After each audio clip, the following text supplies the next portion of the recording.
এটা কেনেকা হয়েছে ঘটনা বাহিরের কন্ট্রাক্টর বাহিরের লেবার আমার বিটিসির কামাই বাহিরত লইয়া যাই আছে হ্যাঁ প্রমোটর কাম নাই আমার ইয়াতে হাগ্রামা ঠিক আছিল হাগ্রামা থাকাটা অবস্থা মানুষ বেকার সমস্যা না আছিল এতিয়া বেকার সমস্যা মানে একদম নাই মার্কেটে নাই কেনেকা অবস্থা মার্কেট চাব মানুষের দোকানে পুঁজি নাই হয়ে গেল সরকারটো যোনে যোনে সাপোর্ট করেছে এটা একদম দুর্ভোগ নিচিনা কাম করেছে আমার লগে মানুষ না মানে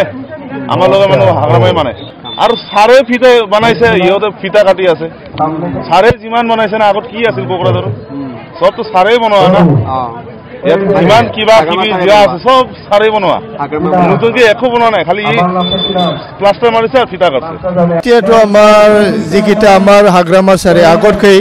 যিমানখিনি কাম কৰি আহিল উন্নতিবিলাক এইটো এতিয়া মানিব লাগিব কাৰণ এতিয়া আমি যিটো এতিয়া বৰ্তমান চৰকাৰ 5 বছৰ ধৰি যি কিটাঙতে চলাই আছে কিন্তু এইটো সুস্পষ্ট নহয় ৰাজ্যবিলাক এতিয়া আমাৰ এই চৰকাৰটো নালাগে এতিয়া আমাৰ আকৌ হাগ্ৰামা চৰকাৰক আমি আদৰি জনাব লাগিব আৰু আমি হাগ্ৰামা চৰকাৰক সকলোৱে আমাৰ প্ৰতিনং চিৰাং হিচাপে আমাৰ হাগ্ৰামা ছাৰকে ভোট দি এবাৰ জয়যুক্ত কৰিব আৰু এতিয়াতো ক'ব গ'লে মানে হাগ্ৰামা ছাৰ বনৰ ঘৰতে এঙতে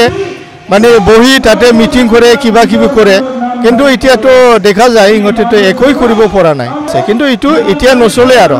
প্ৰমোদ বড়োৰ এতিয়া নচলে আৰু এতিয়াতো আমি ক'ব গ'লে ইহঁতে আগত মানে ঘৰে ঘৰে এটা জব চাকৰি দিম বুলি কৈছিল এইটোতো নহ'লে এইটোতো বনাবই পৰা নাই আকৌ ইহঁতে মহিলাসকলক মানে ৭৫,০০০ কৰি মানে চেলেবৰ পইচা দিম বুলি ইহঁতে কোটা দিছিলে এইটো বি নহ'ল আৰু তাৰপিছত আমি শুনামতে এনে মানে যিটো মানে গাছ ৰোৱা এইটো ১০,০০০কৈ এটা গাছত ১০,০০০ কৰি দিম বুলি ইহঁতে কোটা দিছিলে এই সকলোকেইটা ইহঁতৰ ভুৱা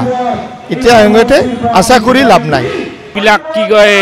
জব কাৰ্ড আছে জব কাৰ্ডত 5 বছৰত 5 পইচাও সোমোৱা নাই কিন্তু ইউপিপিএলৰ চৰকাৰৰ সময়ত সেই আমি কি কয় জব কাৰ্ডৰ যিটো ধন সেই ধনখিনি আমি লাভ কৰিব পৰা নাই আমিতো বিচাৰোঁ হাগ্ৰামা ছাৰে যেনেকৈ সি সহজ সৰল মানুহ যেনেকৈ সহজ সৰল মানুহ হিচাপে সকলো জনগোষ্ঠীক লৈ হয়তো কি কয় এই বিটিচিখন চলাইছিল ঠিক তেনেদৰে যাতে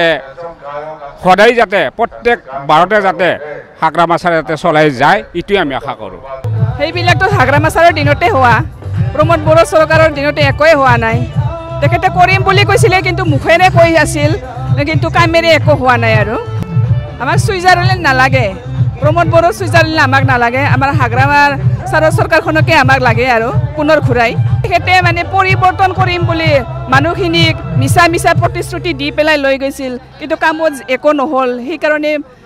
যিবিলাকে ইউপিপিএলত গৈছিল যদিও পুনৰ বিপিএফ চৰকাৰক তাহাঁতে সেই মানে আহিব লাগে বুলি সমৰ্থন কৰিছে আৰু সেইবিলাক মানে হাগ্ৰামা ছাৰৰ দিনতে চেঞ্চন হৈ যোৱা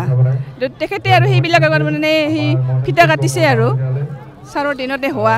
হাগ্ৰামা চৰকাৰে যিটো ২০০৩ৰ পৰা আমাৰ বিটিচিখন চলাই আছিল ১৭ বছৰ তেখেতে ৰাজত্ব কৰিছিল ১৭ বছৰত তেখেতে এখন সোণৰ বিটিচি কৰিছিল সোণৰ বিটিচি তেখেতে কৰিছিল আৰু ৫ বছৰৰ ভিতৰত ইউপিপিএল চৰকাৰ যেটো ইউপিপিএল চৰকাৰৰ মুৰব্বী তথা প্ৰমোদ বড়ো ডাঙৰীয়া তেখেতে আহি পালে আমাৰ যিটো সোণৰ বিটিচি আছিল সেই সোণৰ বিটিচিটো আমাৰ একদম তুচনাচ কৰি দিছে আৰু চাক আপোনালোকে যিটো নেকি প্ৰমোদ বড়ো চৰকাৰে যিটো নেকি ৰাইজক প্ৰলোভন দিছে এই প্ৰলোভন এটাও পূৰণ কৰিব পৰা নাই ১৭ বছৰত হোৱা ৰাস্তা আজি ৫ বছৰৰ ভিতৰত যাক আপুনি নতুন ৰাস্তা এটাও নাপাব বিটিচিত সোমাই যাক আপুনি উদালগুৰি যাক এটাও ৰাস্তা নাপায় এটা দলং নাপায় আজিকালি ইউপিপিএল চৰকাৰে যিটো ৱাল ৰাইটিং কৰি আছে এই ৱাল ৰাইটিংটো সেই বিপিএফৰ দিনত হোৱা কাৰ্যকাৰী হোৱাৰ তেওঁলোকেতো 5 বছৰ যিটো শাসন কৰিছে আমি ব্যৰ্থ বুলি ক'ব পাৰোঁ কাৰণ একো কৰিব পৰা নাই তেওঁলোকে যিটো প্ৰতিশ্ৰুতি এই প্ৰতিশ্ৰুতিয়ে থাকিল তেওঁলোকে এবাৰ বহুত ঘৰে ঘৰে চাকৰি দিম বুলি ক'লে তেওঁলোকে এইটো পৰা নাই আৰু আত্মসহায়ক গোট ৭৫,০০০ যিটো পইচা দিম বুলি কৈছিলে তেখেতেও এইটোও পৰা নাই আৰু বহুত উন্নয়নৰ কামত তেওঁলোকে পিছ পৰি গৈছে ৰাস্তা পদূলি দলং পোহৰ এইবিলাক কৰিব পৰা নাই এটা প্ৰমোদ বড়োৰ যিটো ছুইজাৰলেণ্ড চৰকাৰ এইটো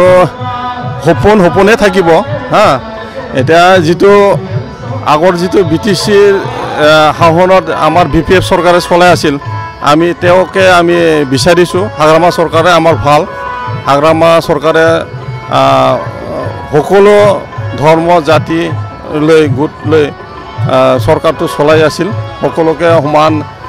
চকুৰে চাইছিলে